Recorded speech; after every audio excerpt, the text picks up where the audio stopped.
Back again, and today we are testing out these crazy hook swords that we've been working on. They are a traditional Chinese weapon. We don't have almost any proof that these were actually ever used in battles. They seem to be more for martial arts practice and self-defense and things of that nature, which I could definitely see, and we'll get into that later, and also get into why I think these should have been used in the battlefield, but were just too late for the niche they should have filled. As we always do, let's go ahead and don our safety gear and get started. We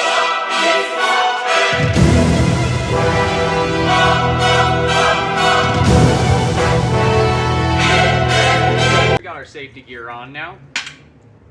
Let's start playing around and see how these hook swords do. Start out like we always do with just one basic sized water bottle. Looks like it worked just fine. Let's try the other sword. Looks like on that one we cut it, but the hook actually caught it after the cut and sent it flying over that way. Let's step it up to 3 bottles and see what kind of effect we have.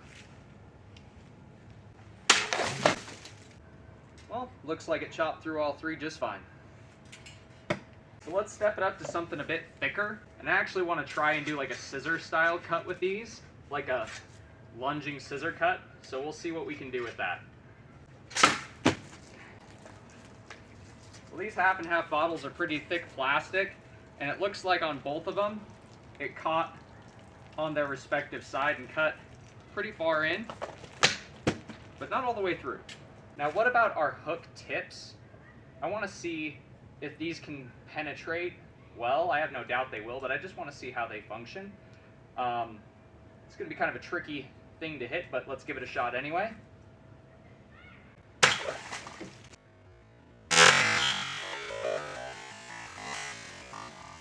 Wow! Look at that. That was nuts. Since the edge of the outside of that is sharp, it punctures and then cuts its way in. That was quite unexpected. Out of my own curiosity, I want to see how these blades do with like a sweeping cut. So let's see what that's like.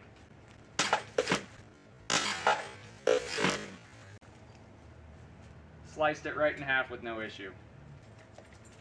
So I would definitely say that that worked. One cool thing about these is they might actually be a very functional weapon in reverse grip because of those hooked blades and the spear points on them. Because you can literally just poke and create quite a large wound. But needless to say, these swords function surprisingly well. Go up to a full gallon sized jug here.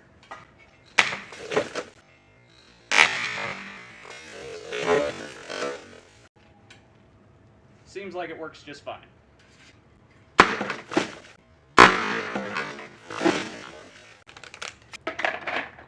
The angle of my cut was just ever so slightly off, but we almost cleaved that sucker in half.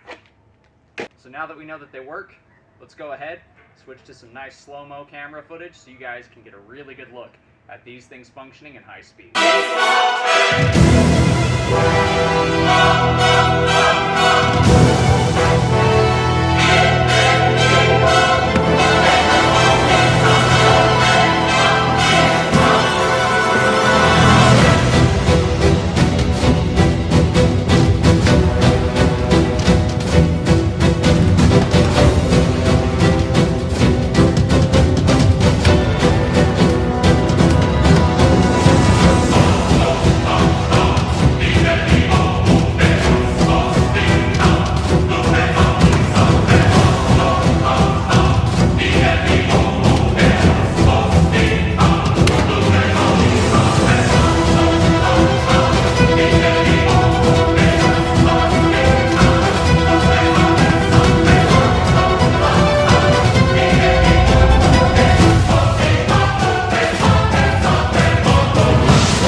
And they both seem to function pretty damn well. Even when I hooked them together and I swung it, it hacked into the wood on my stand here pretty good.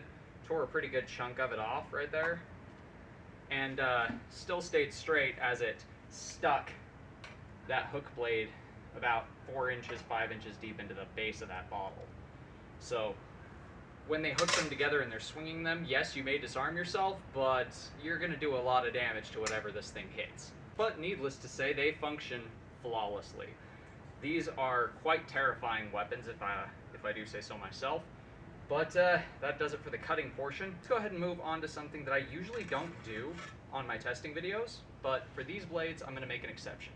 So when I was talking at the beginning of the video about them missing their mark, basically these weapons, from what I can tell, were developed around the time that pike and shot and a lot more firearm-based tactics were becoming common in warfare. So to my mind, these came too late in history. Because if you brought these around back when it was still very much martial combat, before firearms had really opened up on the scene, these would have dominated the battlefield. But the complexity of their design restricted them to not really developing and being used fast enough to do what they were made for. Not only do these make incredibly great defensive tools simply because of the amount of hand protection you have, the fact that everything on here is a danger to the enemy, and the fact that you have those hooks to be able to control their weapon with. You could see how you could easily get a hold of something with these. You could easily disarm somebody by getting a hold of their arm or their wrist and cutting into it with one of these blades. Not to mention the fact that they can hook the neck, they can hook up under the arms, they can hook the side of the body. Anything you can get around, even the top of the head, you could hook into and pull from behind the scalp to control. Once you have a good affixation, you can scissor cut, you can come up under here and pull down to unload on the head. You can do all kinds of very scary stuff with these tools. But what I find fascinating is this is probably one of the few weapons that it would actually be functional in reverse grip. Because for close quarters in reverse grip, you can stab at the eyes and the face with that spike, you can slash at them with this spike and stab with the base spike, you can stab from different angles. And remember, this is still sharp down here. You can also throw cuts and hook the body just like you would in a traditional grip. And that really allows you some creativity in terms of how you go about attacking your opponent. I think these are quickly becoming one of my favorite traditional swords just because of the utility they offer and the craziness of their design, as well as how effective they would have been for, well, let's say controlling your enemy to their demise. But that does it for today's video. If you guys like what you're seeing, do me a favor, do that thing right there. And until next time, God bless, stay sharp out there. If you're looking for a custom sharp object like a knife, sword, polearm, or whatever, check out the Etsy store. Link will be at the end of the video, and I'll see you guys in the next one. Man, history would be very different if these made it onto the battlefield sooner.